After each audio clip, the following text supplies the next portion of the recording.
Are you doing Marco Polo ever? Yeah, but it's weird because we don't have a pool and nobody ever wants to play. But I'll do it. I'll just grab. I have always cutting his yard been yesterday. of the ilk that you don't need a pool to play Marco Polo. Okay. Yeah. So yours is more historical. Right. Yeah. No, it's, yeah. You do need a sailboat, but. Okay.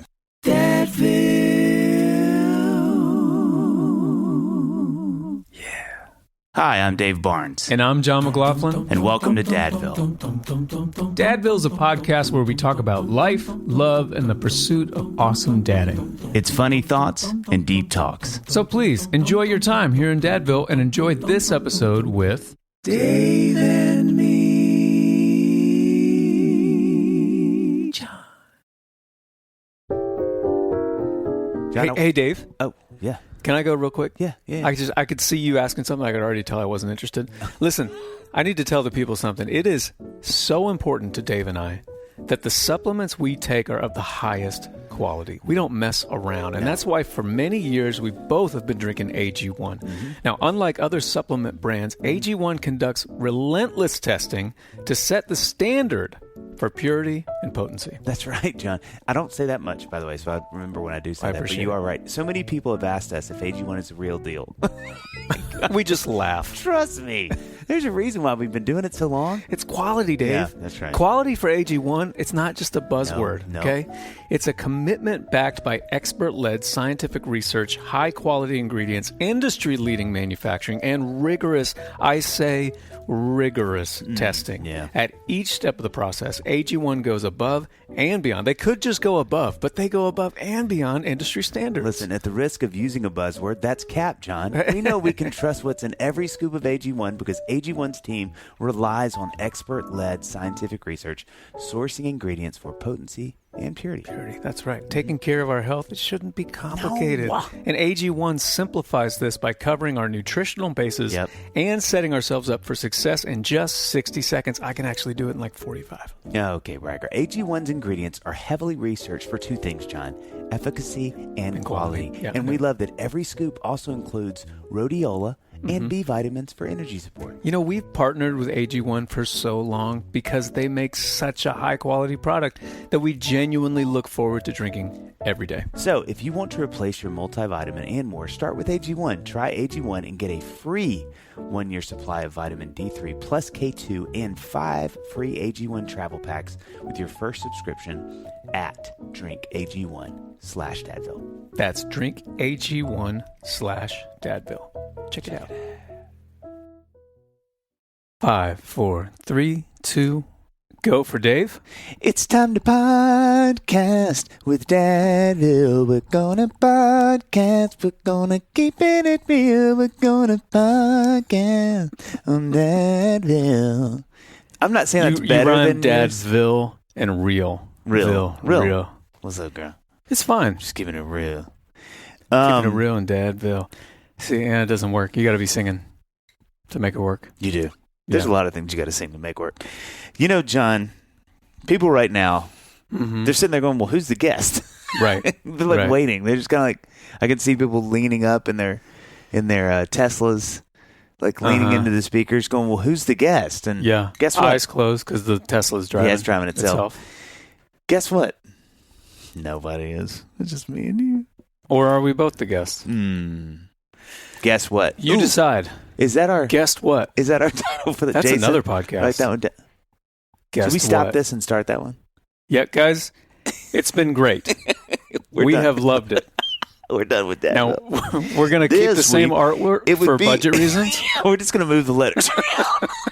We're like, I don't even know what that would be. Guessed what? I think it would basically be what's that podcast we both like? The Gods Are So Funny. Smartless. It'd be that. Yeah. That's really what they could have called that. Yeah, they should have called it Guessed What. Yeah. Anyway, let's keep podcasting. Speaking of Guessed What, how are you these days? Catch us up, John. I am great. People want to know. I'm doing great. How does it? Let me hit you with a question. How does it look like I'm doing? Let's start there. You look great. You're bronze. You know what I noticed? The veins on your arms look really big. Really? Mm-hmm.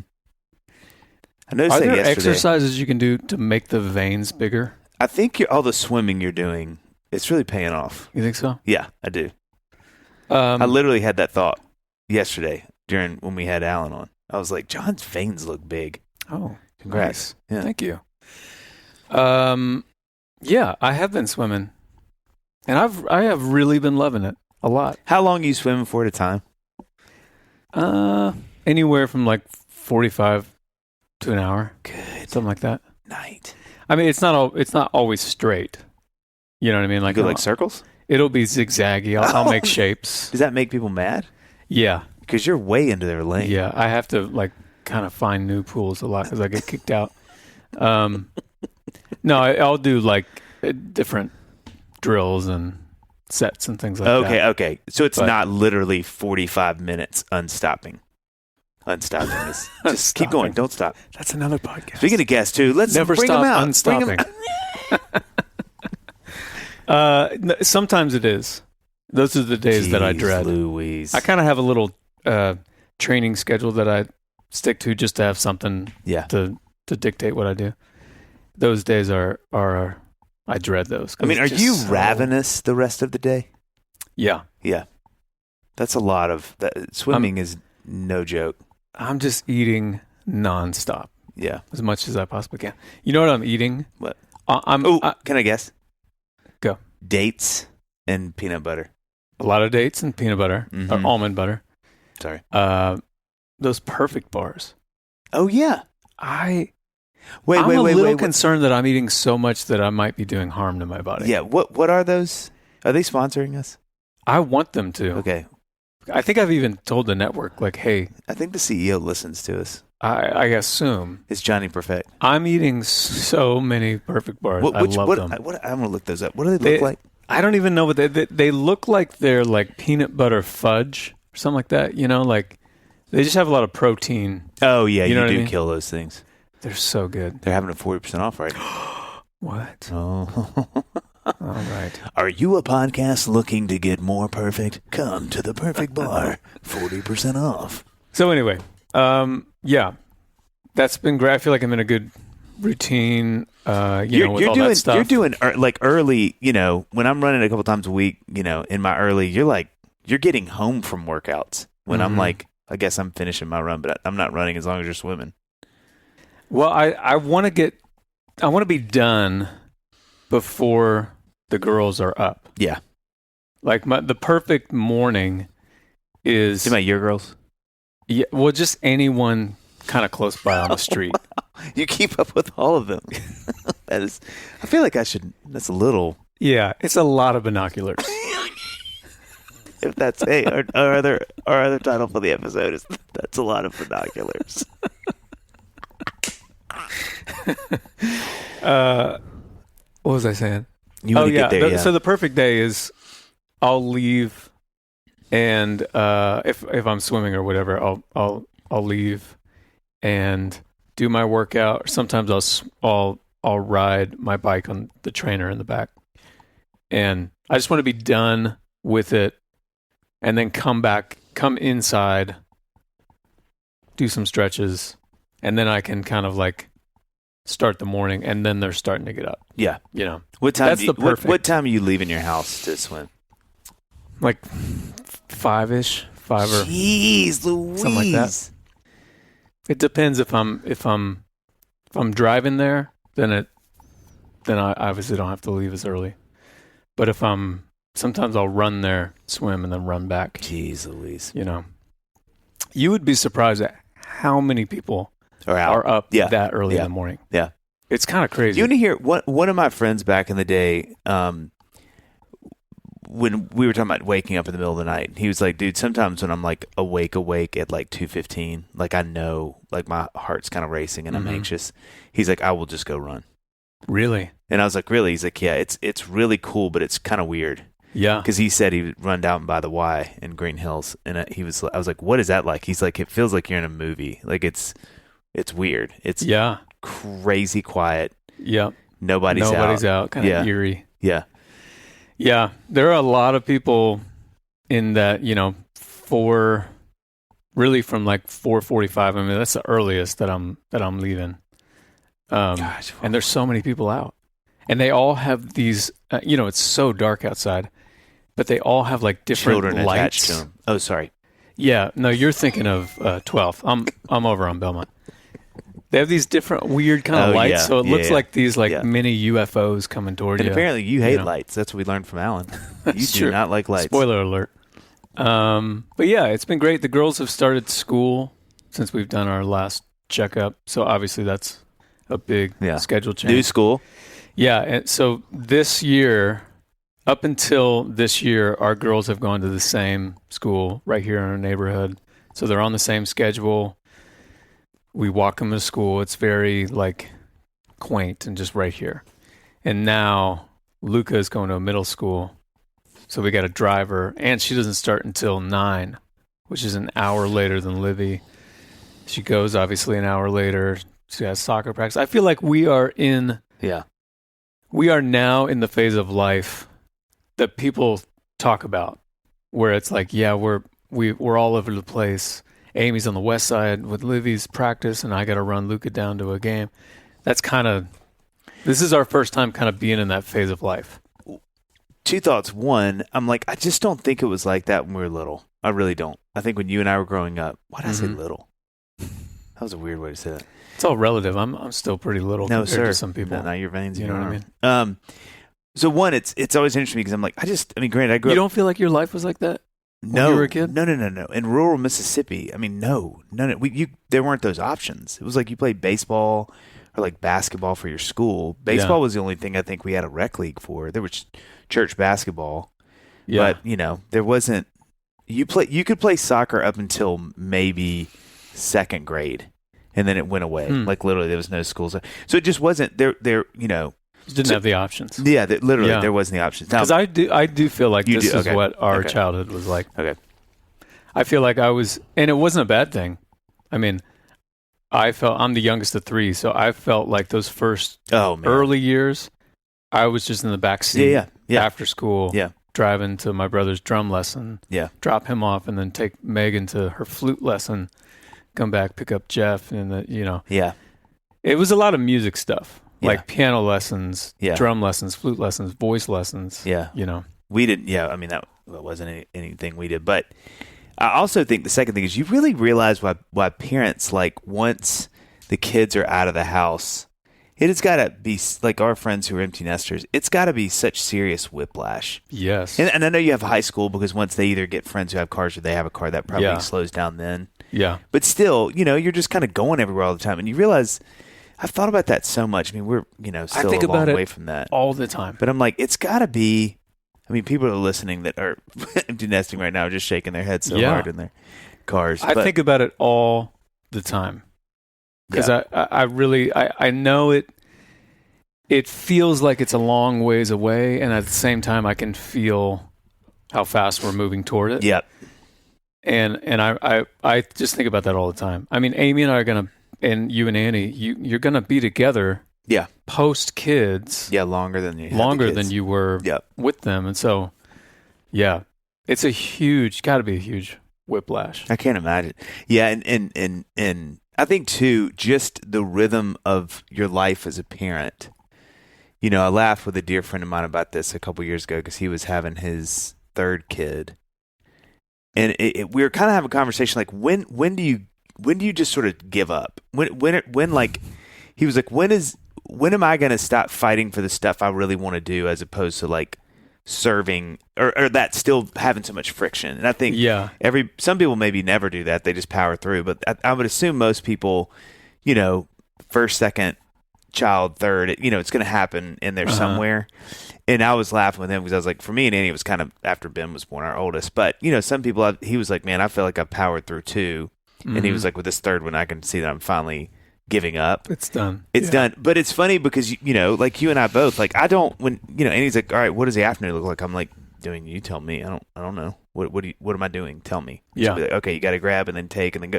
And it's like, even, 5-6 years ago, there may have been some like, no, I don't want to do, like, I got to do this or I plan to, and I'm like, yeah, you don't plan anymore. Yeah. It's just like my time is theirs, which is really rewarding and fulfilling. I mean, obviously that's why you do it. It's not always my favorite thing. The problem we're having right now is like we have a practice that Ben, my oldest, does for soccer that's kind of like down in Brentwood, and it's kind of in the middle of nowhere, Brentwood. and it's 7:30 to 8:30 on a couple nights, and it's just you just sit in a parking lot because it's an hour, so it's just long enough that you're like, well, I can't even really go run an errand. Yeah.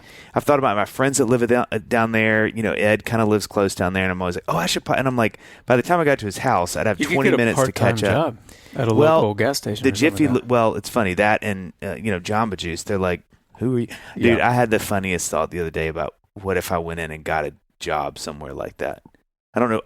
We were walking to some restaurant, and I was like, it would be so interesting as a 46-year-old man to walk in somewhere and just be like, hey, do you guys need me to pick up a couple shifts? And, like at McDonald's, somebody like, okay, like, feels like maybe, are you sure? Like, don't you do something else? I'm like, yeah, I don't know. It just kind of feels like something I should do.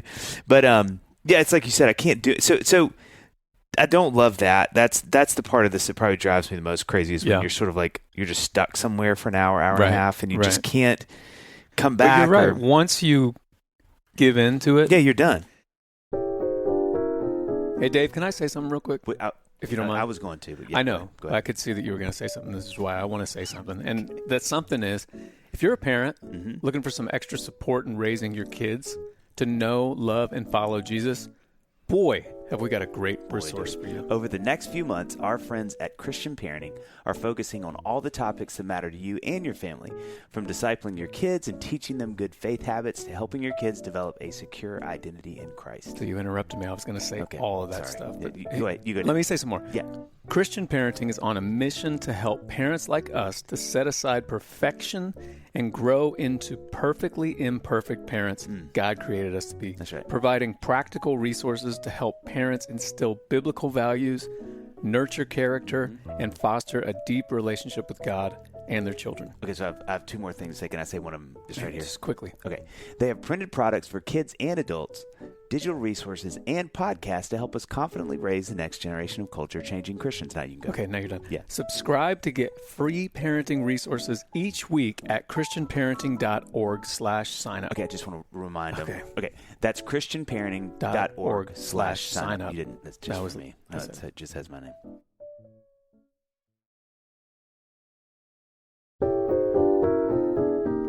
John, you Dave. are a... Oh, I thought we were doing that whole You're thing. a diamond. You've got so many Thank you. facets. And I think a lot of people Yeah. look at you and they think, prodigiously good singer-songwriter and piano player. And I want to add one more thing. Yeah. Okay. Unbelievable tennis player. And that leads me to this question, John. Thank you, Dave.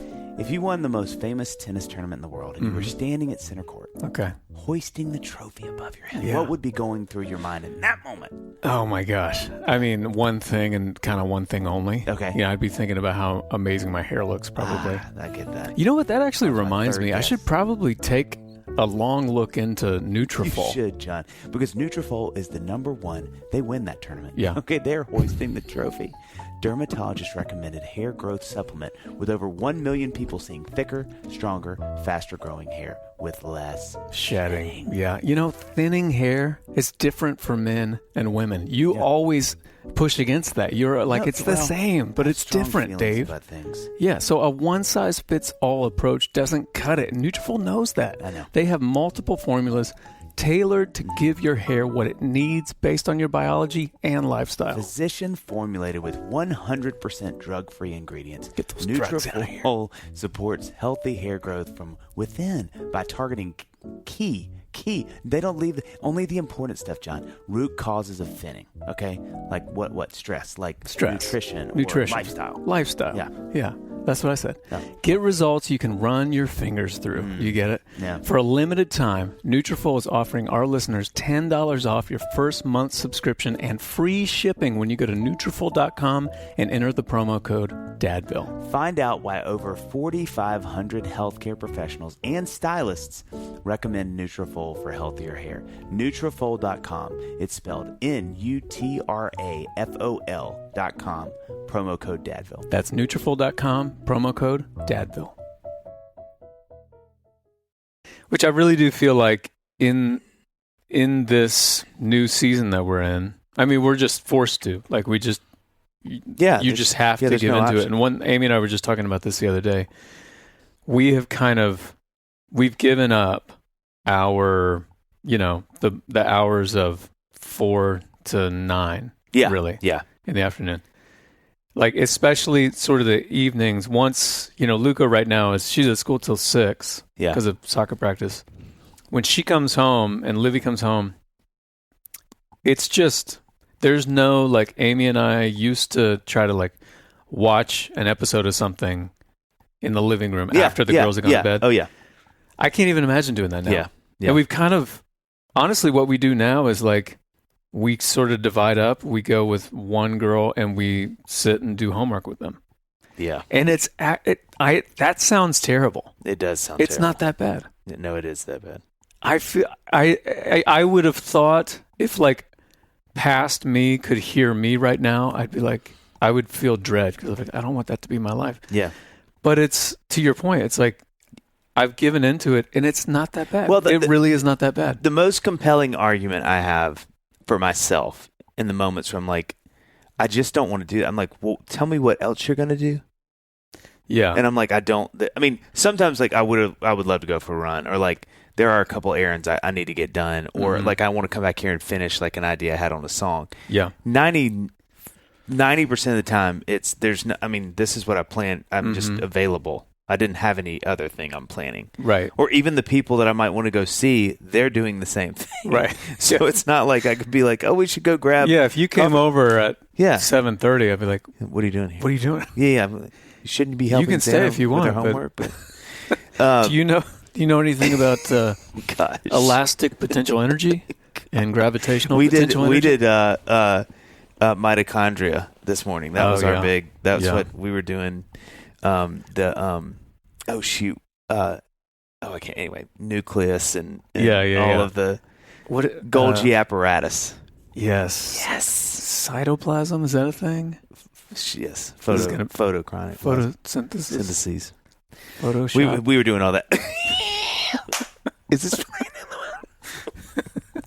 Anyway, I remember Photoshop being it's just funny that you just give. You really do. I mean, I wonder if the parents listening feel that way. That you just kind of get this place where you're like, I just don't. There's no pushback anymore. You give up, and then, it's so cliche, but this is how. And your post the other day was great, where you were like, think of the day that you're in right now through the eyes of your 60-year-old self, or whatever. That's a really helpful thing to think about, and what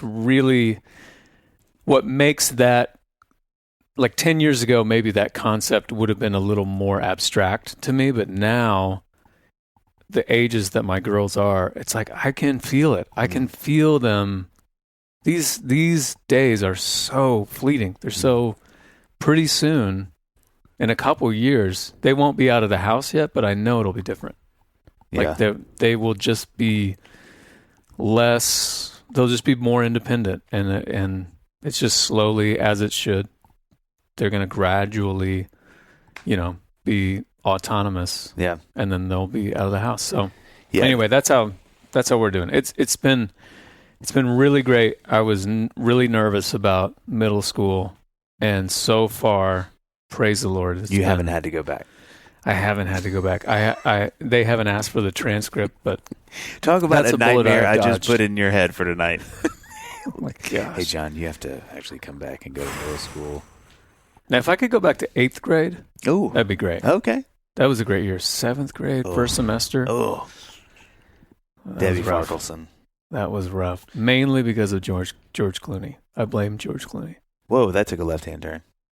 Yeah. I wanted my hair to look like George Clooney's. Oh, there we go. There it is. And so my sister, I was like, hey, I don't Megan, know if he was can you cut substitute my... teaching or if there was some... No. We all wished. Oh, you had your sister cut your hair. Yep. Oh. And it just kept getting shorter and shorter because I wasn't looking like George Clooney. Oh, John. And so my 7th grade picture is me with giant buck teeth and a shaved head. So I started off a little rough. Or really cool. Yeah, but it was rough. Okay. It didn't go that way. Yeah. That's fair. The veins weren't quite popping back then. How are you doing? Good, man. We're good. Same. I mean, kids. It feels like, I wonder if our people feel like this listening. It's like school is such a great rhythm. It's like, as crazy as it is, I'm just always so I love summer. I do feel like it gets the Lord of the Flies by the end of the summer. You can kind of feel everybody's kind of like ready for something to do. So I'm really, really glad. We had a really fun trip at the end of the summer. We went up to Boston, and Acadia National Park. It was great. And so it was kind of fun. We've never done that where we kind of ended the summer with a big thing. Yeah. And so it sort of was fun to kind of feel, like it just felt a little more intentional for me because I was like, all right, they really are about to go back to school. Like, Yeah. Whereas it's like, oh, we got another trip in a month and then whatever. But that was good. And then kids, same as y'all, new school, Ben's at a new school. So it's like. Yeah. So you guys are in the same boat in terms of like the disruption and what you're used to. Well, because logistics for us the is logistics. a beast. I remember, I think it was the first day, maybe you saw me, you were like, it took me an hour round trip. Yeah. In the morning, the fastest I've gotten is about 50 minutes, 50. And I'm hopeful I can shave that down more, but that went from 20 minutes. Yeah. For forever to now 50. So I'm like, not my favorite. And now I'm like, what am I going to do in the car? So I've like started listening to more podcasts and I'm like, this is my life now. Like I need to get used to. Are you doing Marco Polo ever? Yeah, but it's weird because we don't have a pool and nobody ever wants to play. But I'll do it. I'll just grab. I have always been of the ilk that you don't need a pool to play Marco Polo. Okay. Yeah. So yours is more historical. Right. Yeah. No, it's, you do need a sailboat, but. Okay. But there's actually an app now where you can communicate the video. with people. Yeah, the video thing. Yeah, because I know you and your sibs do that, don't you? Yeah. I need to do that.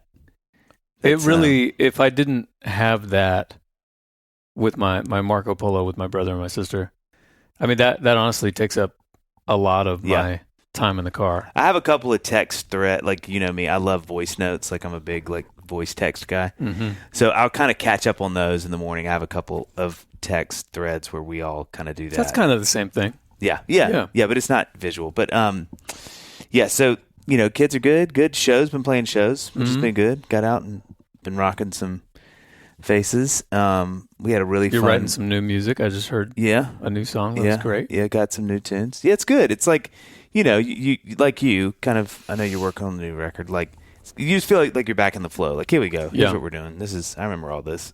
Yeah. It does kind of feel, it feels good. I feel like I'm in a good...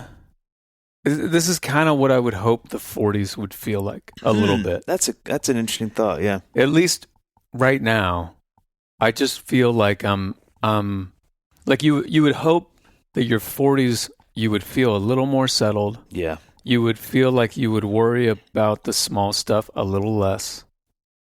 And I think at least right now, that's kind of how I feel. Man, I'm the opposite. Okay. I feel like I was like the sweet little golden retriever until about a decade ago. And then it was like somebody turned me into the anxious little yippy dog. Like everything spooks me and I'm like, I don't know what changed. It just sort of feels like... You don't know exactly where the turn happened? Well, I think some of it was like self-awareness. This is really embarrassing to say out loud, but I think in a good way for the most part, for a lot of my life, I was just really happy to be here. Mm-hmm. Like there wasn't a ton of self-reflection. There wasn't a ton of like, how am I feeling right now? Yeah.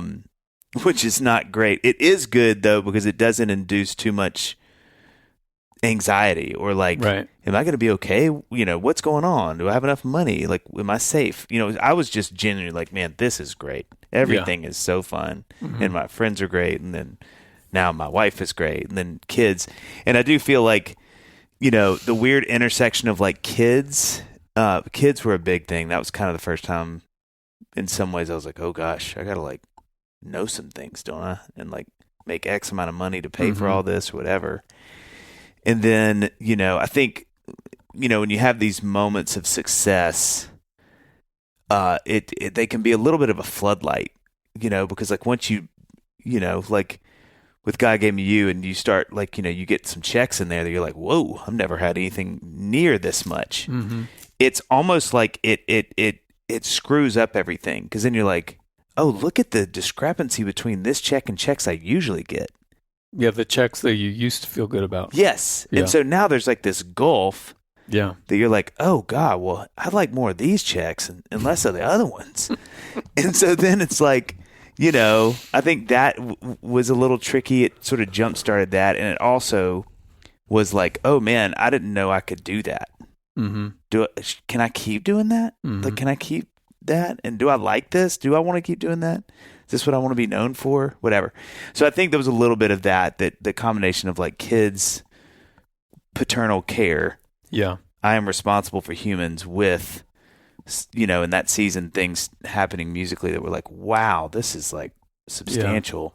Yeah. And then it's like, oh, I don't know that I was built for thinking like this. And so I think even now, 10, 15 years later, I'm still kind of trying to get my brain around how to think about some of that stuff, Mm-hmm.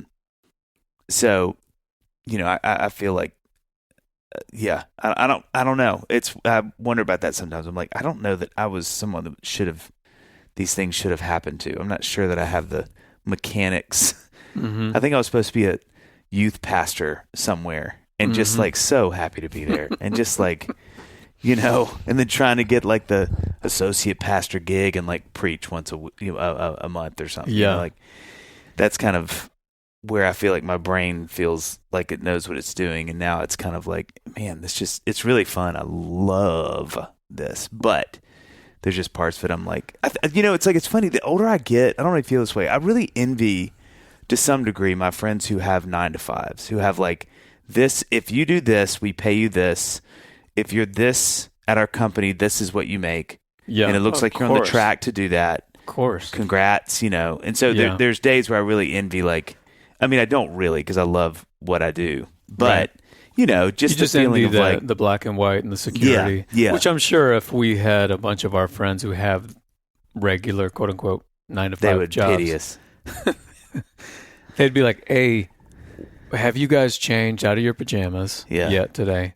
And B, they'd be like, I don't feel the security that you're alluding to. Yeah. I feel like I could be fired at any moment. Yeah. I'm sure. And I mean, that's the thing that I've realized is that's the great lie is that anything is really secure. Yeah. Nothing is. I mean, we're not in control of any of this, but I think on some of those days where I kind of let myself wander mentally, I can find myself like, man, what is that like? Just to be like, where you're going every morning, you clock in, you do your thing, and then if you do it well, they give you more money and whatever. But I think like, imagine that. Yeah.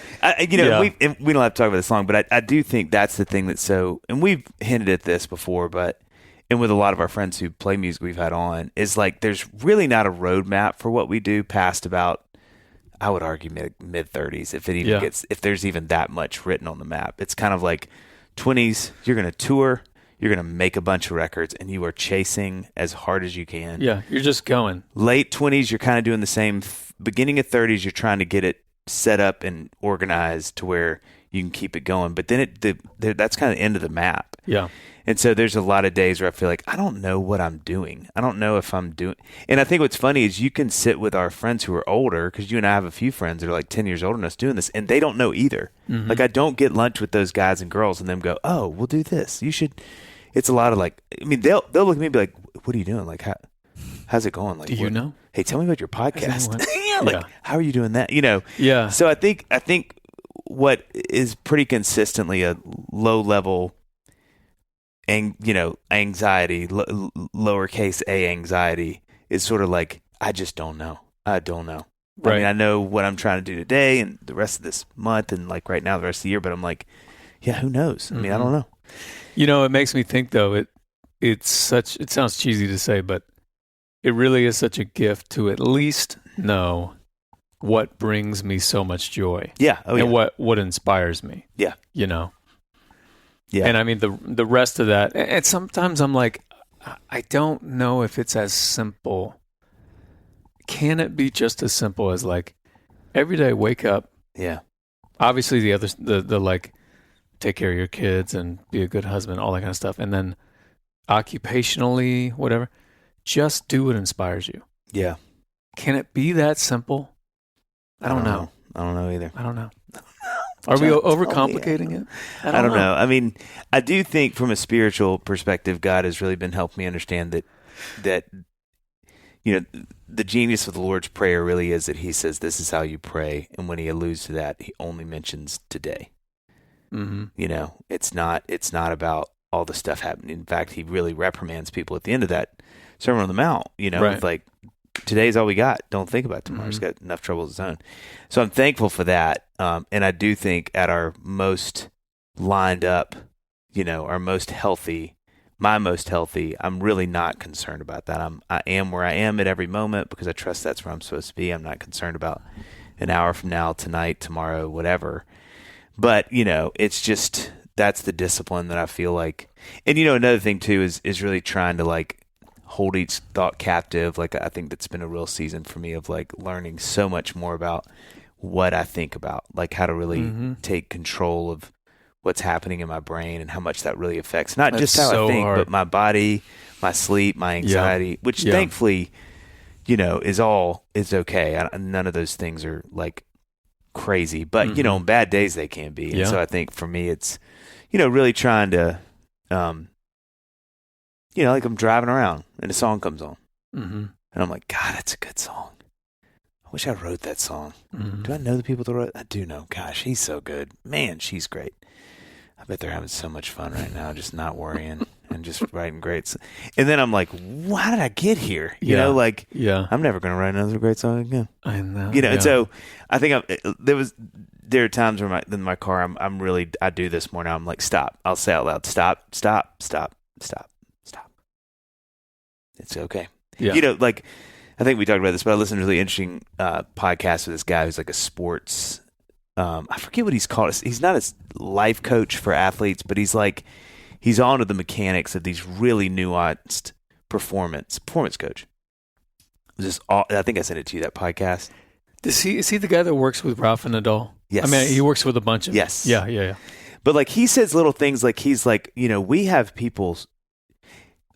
He said if you watch a lot of videos now of athletes, you'll see them saying things to themselves during games, just like under their breath. You'll see their lips move. And they do this a lot in the NFL now, where like they'll have somebody mic'd up and you'll hear somebody be like, this is what you work for. Let's go. Remember, you are good at your job. You got this today. And at first you kind of like, oh, that's kind of weird. But when you realize there is something about one, not thinking bad thoughts, but telling yourself things, like he's like, the data is through the roof on this. Yeah. He's like, what it does to your nervous system and calming yourself down, and like you kind of believe yourself. And but it's really crazy. Like watching the Olympics, I saw numerous athletes, like a couple of track and field walk up to it, and you just see them. And you can tell they're saying the same thing with some mantra that they've got, Yeah. And It's so mental. It's so mental. And so I think the older I get to, I'm like, no, that's a thing. Like I need to remember like what I tell myself or what I believe is important. And so believe good things, and like absolutely. It's tough with the mental side of it. I remember one season of Lent, I gave up negative talk. Wow.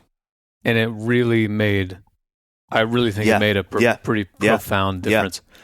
But giving up negative thoughts is 10x as hard. Well, it's the speed for me at which I do it is Google Fiber. It is like I am so deep into a story, and I've been out of my driveway for a minute and a half. I mean, I'm just already spinning. And so I think to have the discipline to go like, stop, like we're not going to think about that. We're going to think about something good, or like, hey, you're doing great. You are good at what you do. Like, don't think about this, know. But instead, and then I get somewhere and people are like, you okay? And I'm like, I'm really not. I've had like 5 minutes of nothing but like full self-talk. Do you ever try this? Do you ever try when you're driving in your car and you're kind of in a bad mood or whatever, and you're going someplace where you kind of need to be on or whatever, or you're just in a bad mood and you want to get out of it? I will just smile, bro. For like however long. If I've got 10, 15 minutes, I'm just in my car. And sometimes I'll just kind of start laughing, like a forced laugh. Yeah. Just by myself. I think it works. You know where I learned about that was running. I remember reading some article about running, and they were like, some tips are like, if you're really tired and hating it, just smile, like physically force yourself. And I will do that. If anybody ever sees me running on Belmont, like Dave is psycho, it's because I'm feeling terrible and I'm having to tell myself like, smile. smile. Yeah. And I'm like, it's weird what happens when you do that. It is. Because it's all of a sudden you're like, oh, I can kind of, okay. John, if I can be so bold, if you're going to Please. have your shirt off, I want to talk about it, okay? Okay. You've been looking especially yoked these days. Dave. I mean, what? Thank you, but you and I are both equally yoked. Don't do Come that. on. I've set it up, you knock Bible it down. joke. Dave, I'm always, you know this about Yeah, me, I I'm do. always looking for nutritious options Yeah. to add to my routine. And I finally found one that tastes amazing, and it's not super expensive. Wait. Can I guess what it is? I was going to tell people, go ahead. Is Go it ahead. Orgain? It has to be Orgain, right?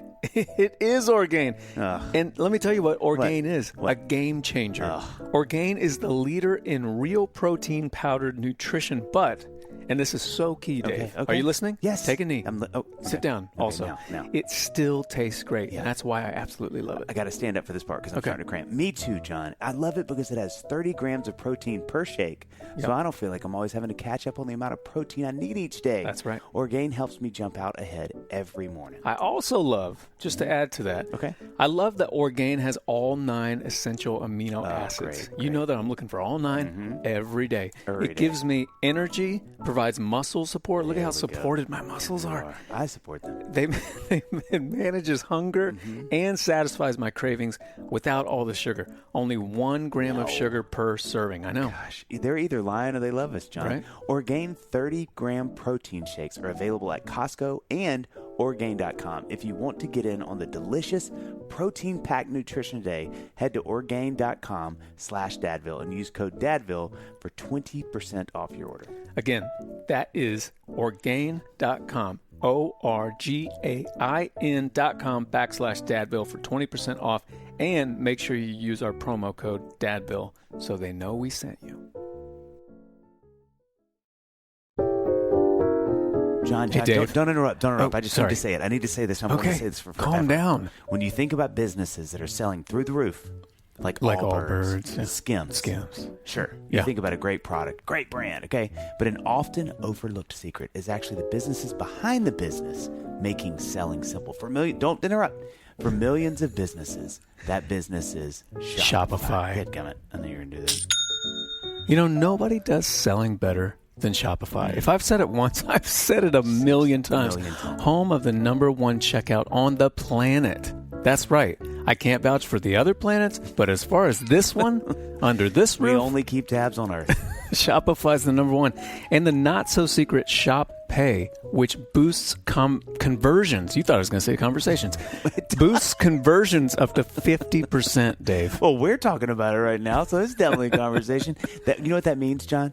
Way less carts going abandoned and knocking into cars in the parking lot, and then you got to call Allstate. It's a whole thing. And what it goes up? More sales. More All sales. your sales. So, if you're looking into growing your business, your commerce platform better be ready to sell wherever your customers are scrolling or The old strolling. scroll and stroll. On the web, in your store, in their feed, and everywhere in between. Hey, can I tell you something I tell Please. my kids every morning? Please. Businesses that sell more, sell on Shopify. That's right. See, I always say, good morning. Oh, Daddy loves you. okay. Then businesses that sell more. Then I go into all We just that. want our I kids love to that be you different. cut straight to it, though. We want our kids to be Upgrade your business and get the same checkout Allbird uses. Sign up for your $1 a month. That's right. You heard me. Buck. $1 per month trial period at Shopify.com/Dadville, all lowercase. Go to Shopify.com/Dadville to upgrade your selling today. Shopify.com/Dadville. It's so funny because we think of it as being, or I think of it as being just two separate systems. Yeah. You got your mental system and you have your physical Yeah. body. That's its own separate system, and they're so connected. And there's these tiny little hacks that you can do Yeah. to influence the other. Yeah. You know, Yeah. yeah. It's really fascinating. Last thought. You said something a minute ago that made me think of this. You referenced the interview with Alan. Mm-hmm. Which I don't know if that will have been out at this. I'm not sure if it will. This may come out before, but we did this great interview with a friend of ours, a trauma surgeon here in town. I kind of had some anxiety about it beforehand, and this says nothing about this podcast. Says nothing about Alan. It says, I mean, I would, if I could cancel almost anything before I do it, I would cancel it. You know what I mean? Like, I think we've talked about this before. Like, any show that I go to play, especially if it's the first show of a tour or something like that, if the promoter comes out before the show and is like, hey, weather or whatever, we have to cancel the show. Every time there would be such a relief. A relief. I don't know why, because I love playing shows. But it's this weird. And so before that podcast, I felt that way. I was like, I didn't want to cancel it, but I wanted to postpone it. Yeah. But it's the same part of me that I just like, I don't want to do that tomorrow. Yeah. I have anxiety about it. Yeah. And, because of the anxiety that I was kind of feeling, it forced me that morning. I got up as early as I always do, but instead of leaving and exercising, I just stayed and read through some of that stuff that he had sent. It just really made sure that I was prepared. We did the interview. I thought it was great. And afterward, I felt energized. I felt the way that I feel, frankly, almost every time we do an interview, I feel, or after a show, I get energy from it. I feel good. Mm-hmm. And I don't know how I feel about just those things in my life. Is that a healthy arc that should be a regular occurrence in my life? Do you know what I mean? Because I know like a year or so ago, I know I talked to you about, I was toying with the idea of having 6 months where I only did things I wanted to do. Yeah. And if there was something I don't want to do, for these 6 months, I'm not going to do those things. Yeah. Which I never did it. But because I still don't know if that's a good idea or not. Yeah. Like, Lord, is this good for me? Yeah. Or am I supposed to get over that? Am I supposed to do the interview but not have the anxiety beforehand? I don't know. I guess it begs the question, like, is there a healthy form of anxiety? Maybe I'm using the word anxiety too liberally here, like nervousness. Yeah. But I don't know. Can you relate to that? Yeah, I mean, I think about before shows. Like every now and then there's still a show that I'm kind of like, oh, I'm kind of like a little nervous about this, But you just power through. So there's that phrase too that people talk about where it's like, a lot of that stuff just shows how much you care about something, which I think is a really helpful thing for me. Is like, oh, I'm putting a lot of value in this, which is neither good or bad. It's just like, but it helps me understand like, oh, I'm putting enough value in this that I'm thinking a lot about it. And man, I heard the greatest, for those of y'all who do struggle with anxiety in any form, medicinally or just, in your life intermittently, kind of like I do, because I have friends who, have it like capital A anxiety. I heard on the Bible Project, I've been listening through their Sermon on the Mount series, which is just hot magma fire. It is so unbelievably good. But he said something at the end of that that I thought was really good. The idea that, like, this is a quote from Kurt Thompson, who, hey, Dadville, we love Kurt. But he had a few thoughts that I thought were great that kind of align with what we're talking about. This idea that, like, what are we fixating on? And he said, if I am not living with the sense that I am God's delight, I live instead with the sense of God perpetually being at war with me. And it's such an interesting thought to me that, like, because he's like, if we really believe he's got it, like really, really believe at the atomic level God has got it, it's going to give us peace. It's going to satiate our anxiety. Right. But you have to really have a practice of staying in a place where you believe that. And I think, like, that's something that, when I would grow up thinking about quiet times, you think about like summer camps, like you guys doing your quiet times, like break out and do quiet, and I think we all have different thoughts about that in Christendom. But one thing I wrote this, and he kind of talks about this too on that podcast, but just the idea that like being in the Bible creates neural pathways in your brain. Like it literally, when you learn to align yourself to the way God thinks, it changes your brain. Like it literally changes your brain. It changes your brain. And so to me, that's such a compelling thought about how we find peace, how we find and fight anxiety. is not just like, go have your quiet time. And it's God has given us this thing that's medicine. And it's not just medicine that makes your symptoms go away. It changes your your ailment, you know. That's what else you combine with ailment. But it's my favorite Beastie Boys album. But like, you know, I think for me that's been really helpful, and it's really compelling to me as to why to do that more. You know, like I know you with meditating, these things that kind of pull you in, slow everything down, give you a chance to think, pray, meditate. It's like such a necessary thing. And I think I've always thought it was, but I think with every day, to your point, the alignment of head and heart and body is just so intense. Yeah. Because if I'm really believing the wrong things, my body will iterate those feelings. Yeah. Well, and I think what I think is the number one hurdle for people to make it a part of their regular day-to-day life, like quiet time, meditation, prayer, is you often don't feel any different. Yeah. You know? Yeah.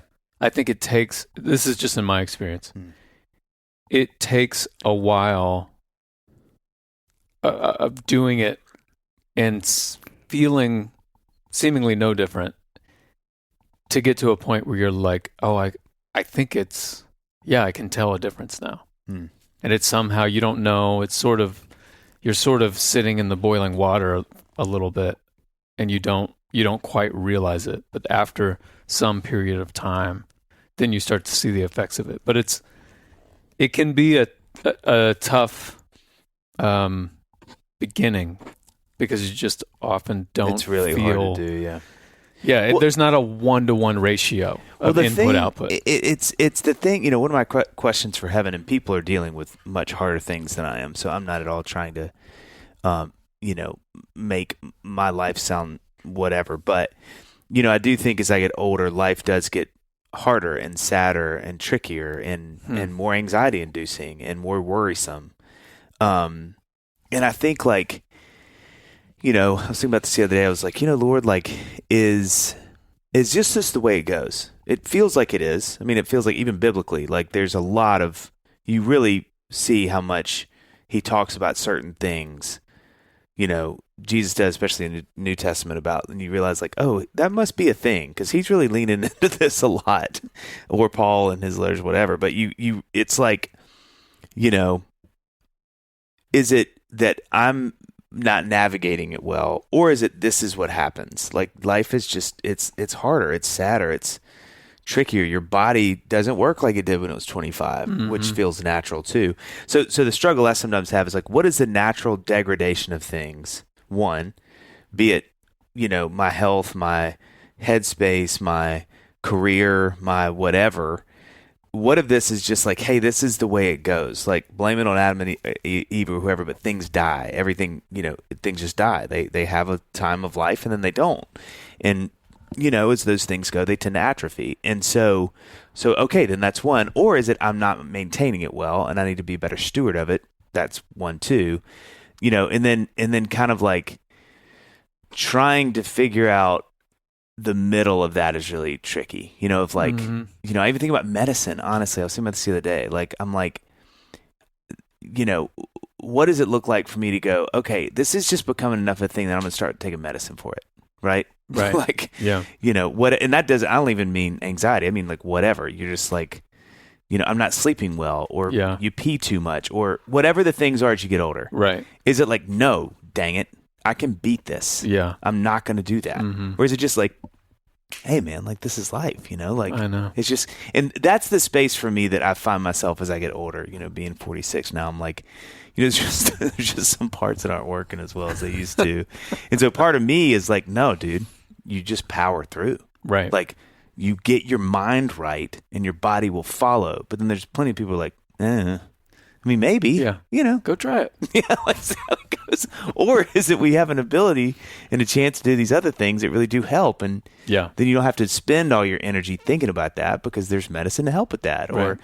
And so, you know, those are the parts that I think I'm feeling for the first time, and it integrates in all this, like the spiritual, because I do think that helps some of it. Meditation can slow you down and get your focus right, and anxiety sometimes can quell from that, or you just feel more restful because you're sleeping better at night, not stressing out about things, whatever. But then there's some things where your body's like, no, man, I'm just like, this is what happens when it gets old. You just can't do that anymore. And you're like, and so I'm not that old, but I'm just saying, like, I think this is the season I'm in. It's where I just find myself thinking about that stuff more, and especially trying to navigate what of it is on me to maintain well. Right. And then what is just the natural way your body goes from time, or just my body goes specifically, It's the same thing that we were talking about with our schedules earlier. It really is the same elements at play. It is. We're just at that point where we're like, well, my body's in pain all the time. It used to not be. Yeah. I used to watch an episode of something with Amy. And you just can't anymore. Now I can't anymore. Do I let that go? I know. And again, I don't want to make it sound like I'm that old. I just think for me, I'm kind of in a season where I'm, in my life specifically, for whatever God's reason, I just haven't dealt with a lot of those things before. Yeah. And so I'm kind of like, and I do think there is something to having conversations with friends where they're like, oh, dude, no, I that happened to me 5 years ago or last year. I'm doing this. And it helps me so much. Of course. Because I'm like, oh, God, thank goodness. I thought I was like, turning into Benjamin Button somehow, or like in some weird like life season that no one else has ever experienced, Yeah. Should we have an episode where should we just do a man cave where we just talk about all our ailments? Gosh, dude. It's like, everybody look at your Garmin watch or your Aura ring or whatever. How many times did you get up last night? Oh, bro, I would.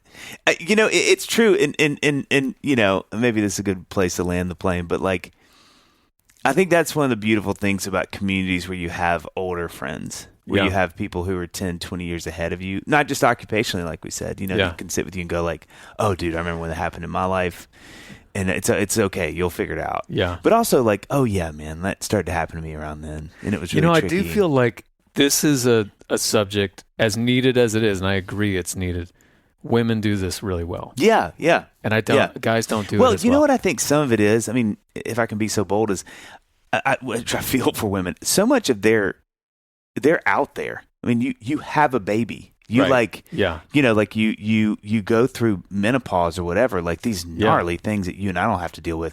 But it's not, I mean, I know women aren't walking around talking to everybody about that, but it's just a little more, I think, it's just up there. It's out there a little more. Mm-hmm. It's not, you can't hide that stuff as well. Right. You can't sort of like, oh, I'm fine. Well, and there's just so much more. Oh gosh, going on.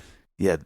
They're women's bodies are like a hotel, and ours are like garages. That like one person. We're like the valet stand. That's exactly. I'll never forget like going with Annie for one of her when she was pregnant, one of her checkups, and I was about to hit the guy. I was like, "How dare you?